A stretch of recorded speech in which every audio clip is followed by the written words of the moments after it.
Buenas noches, compañeros y compañeras de Libertad y Refundación, y a todos los televidentes que nos siguen a través de UNE TV y en especial a los amigos de las redes sociales. Esta noche vamos a tener una plática muy amena con un amigo que nos conocimos precisamente en la lucha de la plataforma en defensa del sector salud y el sector educación. Bienvenido, Diego Sánchez.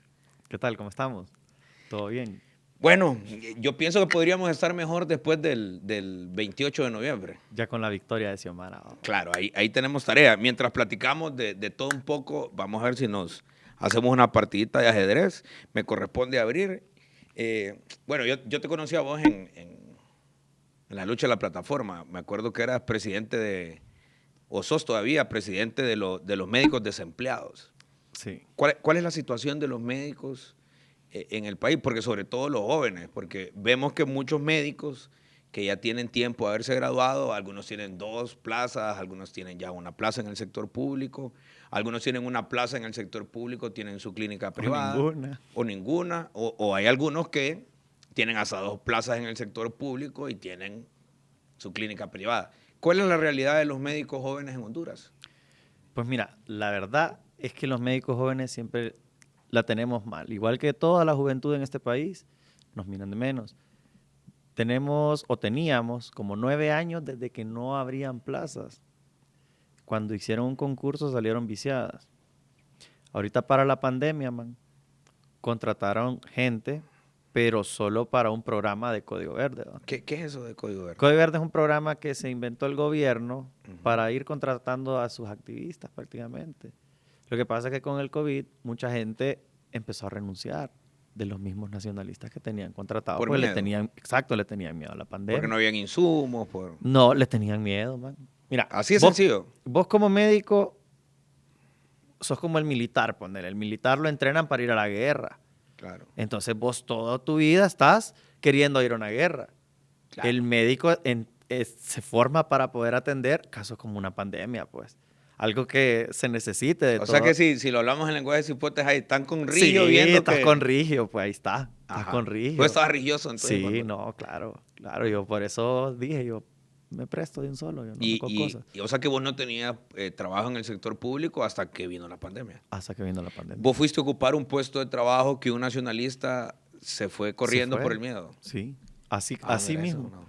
Pero te toca mover. No, ya vos te toca, fíjate, estás dormido. Tengo 2 ahí, mira. Me quería que te hiciera una cachurecada. Mira, la última vez que yo jugué esto, me ganaron en 3 movimientos. Ya llevo 2, voy mejorando.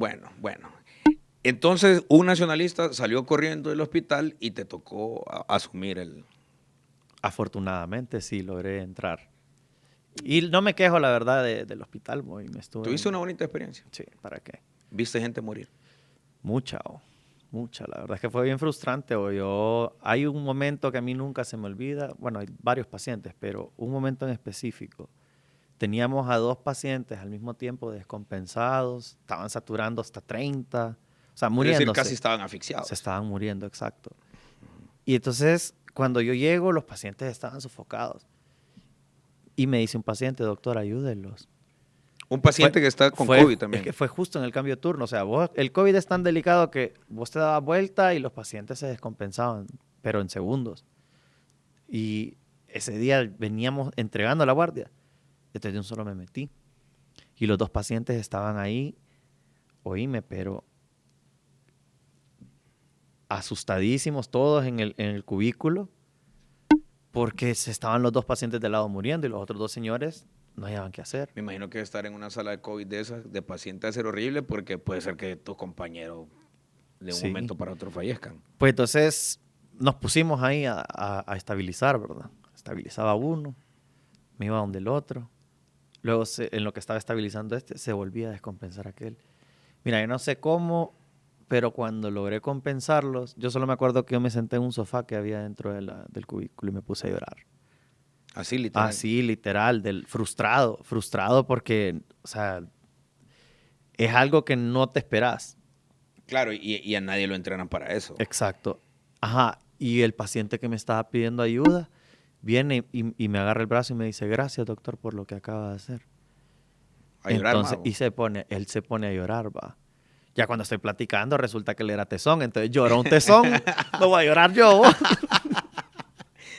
Entonces, bueno, es que en esa situación realmente debe ser una cosa muy, muy triste, muy complicada. Sí, la verdad es que sí. Porque ahí estás, como les decía yo, esta es la batalla más importante de su vida. Y ahí en el hospital, bueno, para los que no saben, vos estuviste en el Hospital María, en la sala COVID. Sí. ¿Hacían falta insumos? No, la verdad es que ahí creo que es el hospital que mejor equipado estaba. Ujú. Claro, lo sostenía la fundación, pues, cuando el gobierno no daba, o por eso cerraron el ala de adultos, pues. Va, pero entonces aquí viene una pregunta que es obligatoria. Cuando estábamos luchando en la plataforma, que yo te recuerdo claramente que te presentaban como el presidente de los médicos desempleados, el discurso de los médicos era que no había que permitir que fundaciones manejaran los hospitales. Entonces, ¿cuál es la contradicción? ¿Hay alguna contradicción en lo que me decís? Ahorita no, pues, es que mientras sea el narcogobierno, pues, es lo que te ayuden.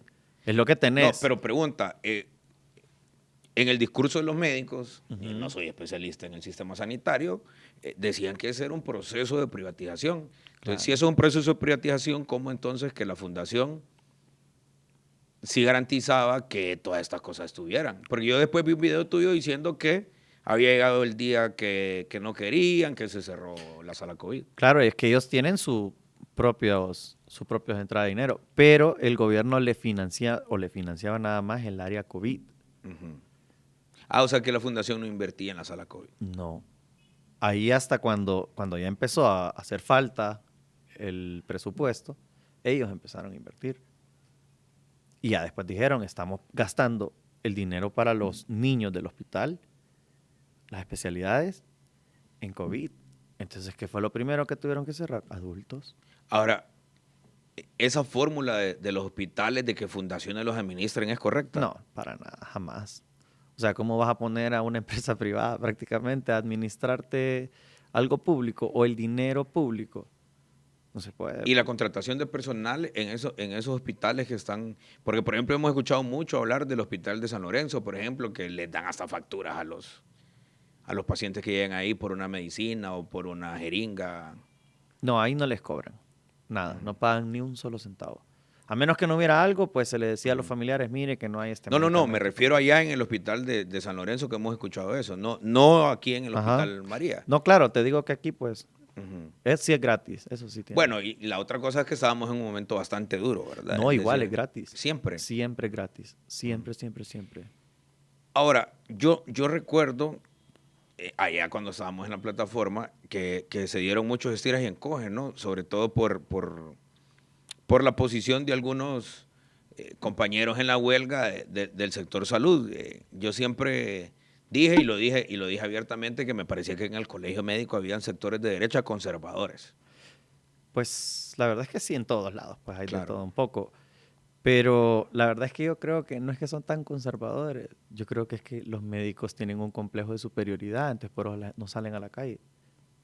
¿Me entiendes? No protestan, Sí. se quedan callados. Para ellos protestar es como rebajarse, no sé. Es que yo lo veo porque yo me acuerdo cuando yo entré a segundo año, que cuando entraste, dicen los doctores, bienvenidos, ustedes tienen que sentirse dichosos porque son la élite de este país. Así les dicen los Así, profesores, sí. man, este es como no se va. La Sí, gente claro. ya se las creen. Pues. Sí, son cipotes que Sí. quieren hacer dinero. Claro. No, pues. Sí, porque yo recuerdo que yo les decía, bueno, nosotros los profesores andamos en la calle y les decía yo, hacer huelga en el sector de salud es bien pinta, pues, porque salís al lobby del hospital con las enfermeras y no hay llega el nada, supervisor. se sientan así. Sí, llega el supervisor, salís corriendo y te regresas a la clínica. Ajá. Que eso pasó en alguna medida. Pero nosotros sí andábamos en la calle. Bueno, y ahí es una de las andaba cosas- yo, sí, pues. que es una cosa que te felicito porque vos fuiste de los que nunca faltaste a las movilizaciones, siempre. Y te voy a comentar algo. Fíjate que yo tenía mi clínica privada. Yo ni siquiera estaba aparte. Nada del gobierno. Y yo andaba peleando porque o sea, los PCM realmente iban a dañar a la gente. Claro, pues. claro. Entonces, en ese momento yo tenía mi clínica privada igual yo salí a protestar, porque uno siempre tiene que alzar la voz, man, Claro, no, porque es para que lo que... si perdemos por completo Por todo. el derecho a la salud y a la educación, el pueblo no va a tener ninguna fórmula para salir adelante. ¿Has Así, tenido vos así como en alguna, Colombia. ¿Va? bueno, claro, ¿has tenido vos alguna contradicción con la presidenta de tu gremio?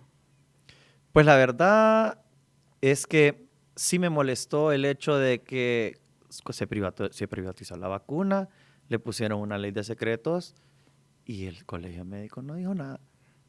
Entonces, a mí me molestó también que una de las personas que andaba fomentando eso era Pedro Barquero. Porque él estaba tan interesado en que el COEP manejara los fondos de las vacunas. Sí, sí, claro. Porque eso era que ellos iban a hacer la gestión, ¿va? Si ellos iban a comprar las vacunas, si no iba a ser o el sea, Estado. no.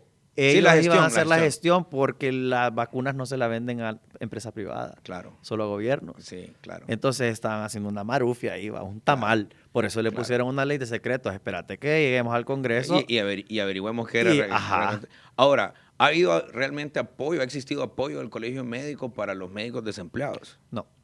Fíjate que cuando estaba la pandemia, que era cuando realmente se necesitaba, estás en un estado de emergencia. Claro. Bueno, todavía estamos en pandemia, pero estamos Sí, la afortunadamente percepción es que ya no hay. aplanamiento de la curva que Sí. pensamos que va a subir porque en Rusia ya está en la cuarta oleada. ¿En Pero serio? bueno, sí. Pero bueno, te decía de que... Bueno, se me fue lo que te iba a decir. Hacking. Estoy reventuquis ahí. Ahora te voy a, quiero hacer- así como- voy a así como- sacrificar a la reina. Así como que estoy poniendo en jaque, te voy a hacer una pregunta. ¿Vos recordás en la plataforma cuando se discutía al inicio que esa no era una lucha política sino gremial y que las mismas compañeras del colegio médico decían que no dijéramos fuera jo?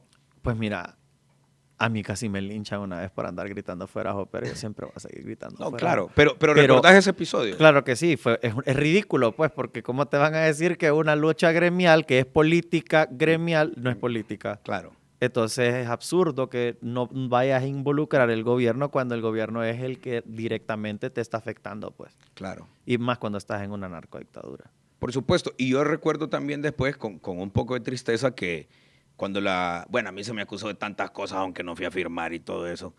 Pero después entonces sí es que sí ya era el fuera jo. Es decir, cuando la plataforma había perdido su fuerza, que la presidenta del colegio médico había dicho cosas a la militancia de Libre, ¿sí? Entonces ahí sí ya era bueno decir fuera jo cuando ya no teníamos el músculo y la dirigencia magisterial había ido a firmar un acuerdo que nosotros habíamos dicho que si el gobierno derogaba los decretos de emergencia, 5 minutos después nos sentábamos al diálogo.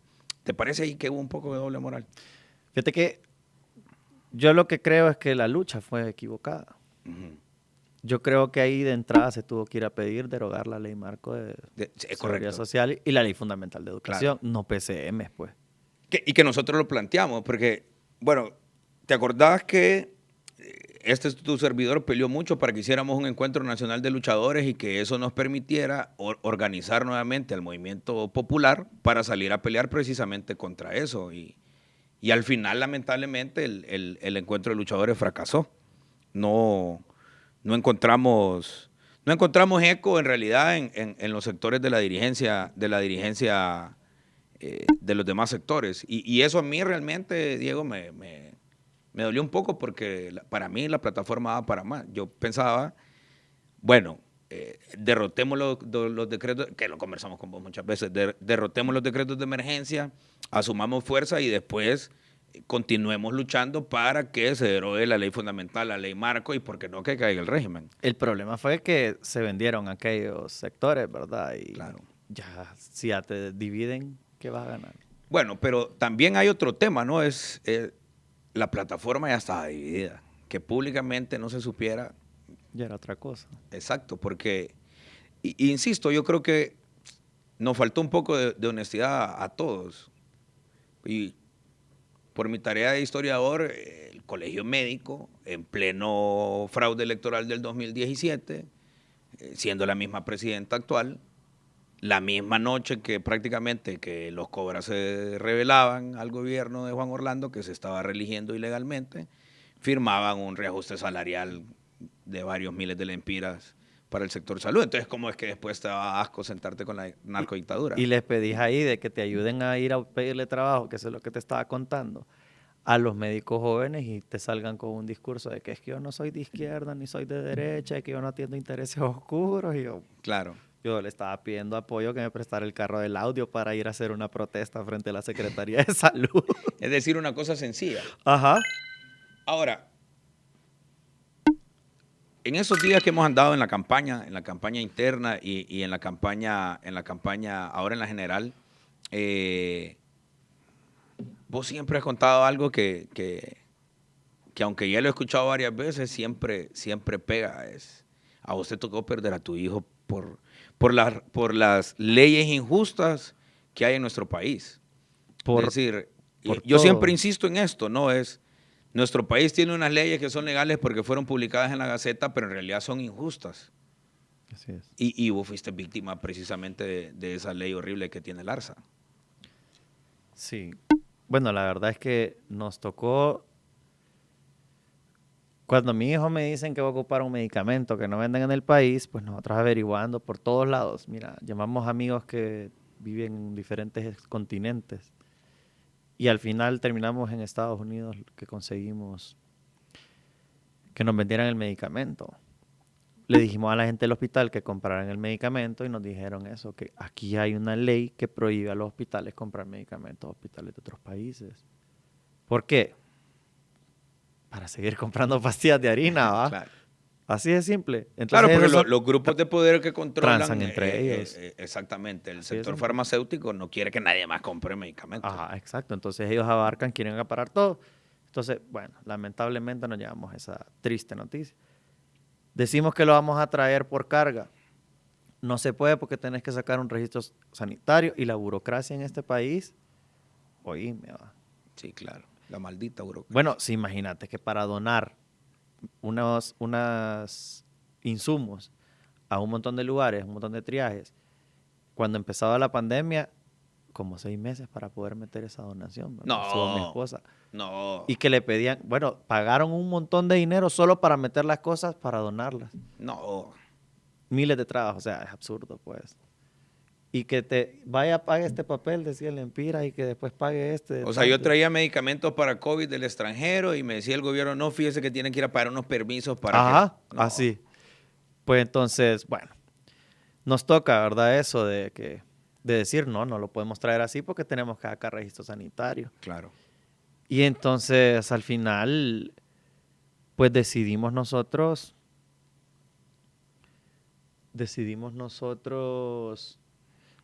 pagarle el boleto de avión a una tía, que no sé qué ficha mover. Bueno, así estabas en ese momento también, no sabías qué hacer. No sabía qué hacer, totalmente de acuerdo. Bueno, vamos a hacer esto. Pues le tu niño pagamos- hospitalizado. Hospitalizado en cuidados intensivos, man. O sea, tenía un chajazo todo esto. Y los riñones ahí que estaban, que querían, que no querían. O sea, nunca vinieron los medicamentos. El medicamento, cuando mi tía llega y me entrega el medicamento, ese día le digo, anda, bañate para que vengas a conocer a Diego Sebastián. Ponerle que eso fue a las 2, 1:30, 2 de la tarde. A las 3 ya estaba haciendo el paro Diego Sebastián. Bueno, ni terminaron, ni habían preparado el medicamento para poderlo poner, pues. O sea, ni eso. Qué terrible. Pero tu tía tuvo que pagar los permisos en la aduana, entonces. Fíjate que lo metió en la maleta como que si era carga de ella, como que si eran sus medicinas, así como contrabando, pues. O sea, que metió el medicamento casi ilegalmente. Prácticamente. O sea, bueno, esas cosas en nuestro país, Diego, no pueden seguir ocurriendo. Por eso ocupamos el cambio. Para evitar que muchas personas se vean. Imagínate, nosotros con mi esposa tuvimos la oportunidad de poder hacer el intento. Ahora, pero ¿cómo solucionamos eso? Porque, bueno, por un lado, la ley del ARSA hay que derogarla. Eso es una porquería, no sirve. Eso lo único que está haciendo es más rica la gente. Y ¿sabes qué es más absurdo? Que el ARSA tiene otra división por encima. O sea, como que se lo dividieron. Yo no sé cómo hicieron. Le pregunto a los químicos, porque tengo en el círculo de los químicos, y el ARSA, que es una institución pública o privada, nadie sabe qué explicar. No, es como decía Longemoco, nadie sabe, nadie supo. Ya ni siquiera el colegio químico hace las pruebas de pureza y etcétera, ¿no? Ajá. Y es un gremio que está muy, lastimosamente, está muy abandonado. ¿Cómo hacemos para que esa pesadilla que te ocurrió a vos y a tu esposa, que ni modo, que lamentablemente la vida le llevó un hijo, cómo hacemos para resolver eso, Diego? Porque realmente esas cosas en nuestra sociedad no deberían de ocurrir. Bueno, primero que todo tenemos que fortalecer el sistema de salud, pues. ¿Cómo? Necesitamos un laboratorio nacional de medicamentos, o sea, tenemos que tener a las mejores personas investigando, estudiando, fabricando todos los medicamentos que nuestros hondureños necesiten para que Claro. nadie tenga que andar viendo de dónde sacar el medicamento o de dónde sacar dinero para pagar un medicamento. En la Constitución de la República que vamos a lograr llevar cuando convoquemos esa Asamblea Nacional Constituyente, ahí tiene que quedar garantizado, implícito, que la salud tiene que ser un derecho universal.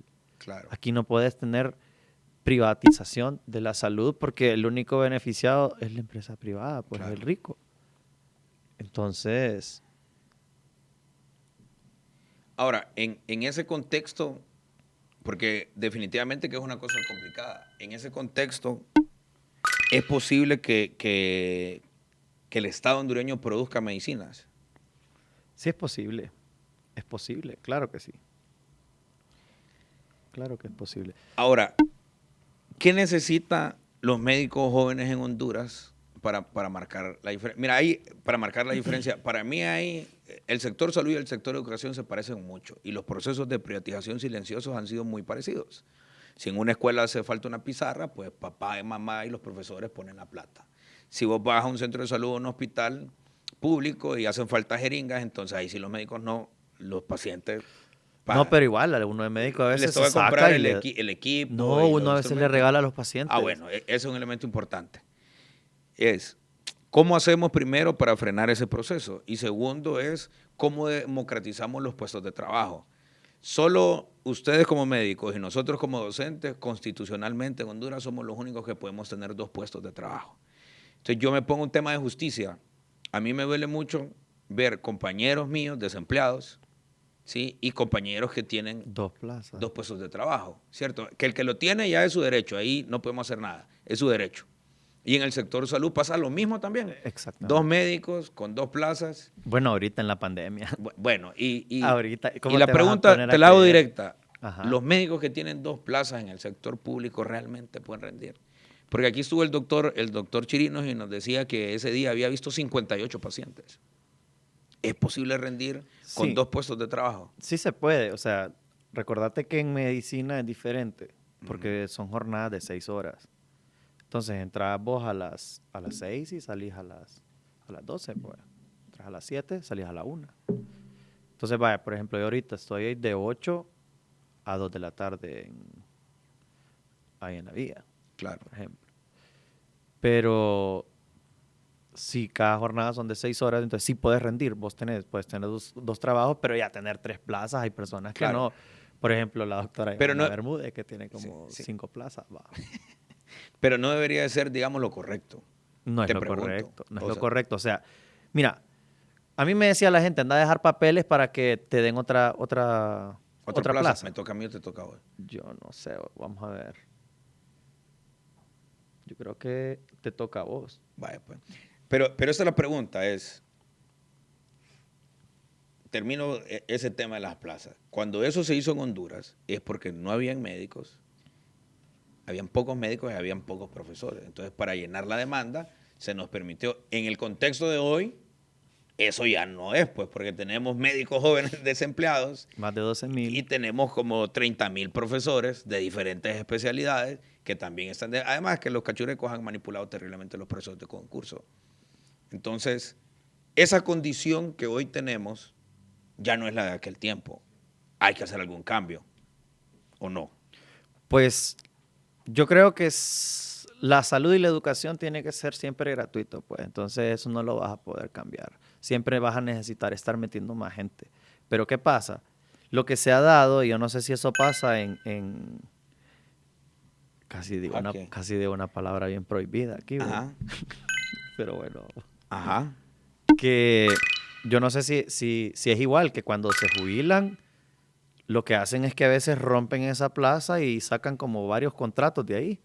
Bueno, en el sector de educación eso no pasa. ¿No pasa? No, porque la misma estructura digámoslo así, se recicla y se nombra un nuevo profesor, pero baja considerablemente el presupuesto. Por eso nosotros decimos, se jubila un profesor y se puede contratar con ese presupuesto a 2 profesores.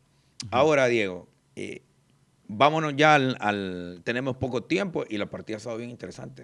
¿Qué cosas puntuales, si vos pudieras transformar del sector salud, harías? Aunque suene atrevido. A veces uno de dirigente de su gremio, hay cosas que políticamente no son correctas decirla. Yo he asumido el riesgo de decir las cosas que un dirigente que no corre riesgos políticos no los diría, y yo sí las digo, como ese tema de la jornada plena, por ejemplo. Es decir, yo pienso que los profesores deben de tener exclusividad, trabajar 54 horas en el mismo centro, máximo, y debemos de democratizar los puestos de trabajo. ¿Qué cosas en el sector salud hay que cambiar? Así como esas, por ejemplo, que a nosotros nos meten en problemas. Bueno, a mí más que todo sería como aportar más, porque a mí me gustaría bastante tener un Banco Nacional de Sangre, loco. Aquí vos sabés que nadie dona sangre, aquí vos no tenés la cultura de donar. Sí. En la Cruz Roja le venden la sangre a los hospitales. La Cruz Roja es una ONG o una Es institución una del Estado. ONG. O sea que Honduras debe tener su propio Banco de sangre. banco de sangre. ¿Y qué puedes hacer? Vaya, en Estados Unidos, para poner un ejemplo, cuando donan la sangre les dan un incentivo, ¿verdad? Claro. Con tanto desempleo, tanta pobreza, un incentivo. En vez de que aquel que anda diciendo que va a regalar 1.500 pesos mensuales, Sí. oíme, dale un incentivo a alguien que done sangre. Claro. De esa manera vos vas a salvar una o muchas vidas. Claro. Entonces, Y no venderle la sangre. no venderle la sangre, vaya, al por pueblo. ejemplo. Literalmente nos están Ajá. chupando la sangre. Diego, un mensaje final a la militancia del partido, pero también a ese montón de hondureños que simpatizan con nosotros, pero no militan en nuestro partido. Y tu casilla. Bueno, yo solo le digo a los hondureños, hondureñas, estamos a pocos días de recuperar Honduras. Necesitamos este 28 de noviembre ir a votar todito libre, donde sea. Usted va a votar por Xiomara Castro para presidenta. Aquí en Francisco Morazán vamos a tener 28 municipios y en Distrito Central, por ejemplo, Jorge Aldán a la alcaldía. Vamos a sacar a David Chávez. Y necesitamos que voten en plancha, de la 116 a la 138. Yo voy en la 131, pero igual no me gusta decir la casilla, sino que yo pido el voto por todos. Porque necesitamos un Congreso fortalecido. Y si usted quiere que todas las leyes que dañan al pueblo sean derogadas, necesitamos un Congreso del pueblo, que trabaje para el pueblo, y no como otros que llegan y se dan vuelta y se alinean a las narcodictaduras. Si usted quiere un cambio real, va a votar por todos los de Libre. Si usted quiere más de lo mismo y seguir con los mismos delincuentes, o solo cambiarles la cara, pero la misma corrupción, va a cruzar sus marcas para diputados. Usted va a tomar la decisión. Al menos yo estoy convencido, yo voy por todo. Hay que votar libre. en plancha. Así de simple. Ha sido la receta del doctor Diego Sánchez para curar a Honduras. Buenas noches. La que me dijo Juan fue otra, pero no la puedo decir al aire porque incluye una palabrita. Un gusto. Nos vemos en nuestro próximo En Jaque con Daniel Esponda.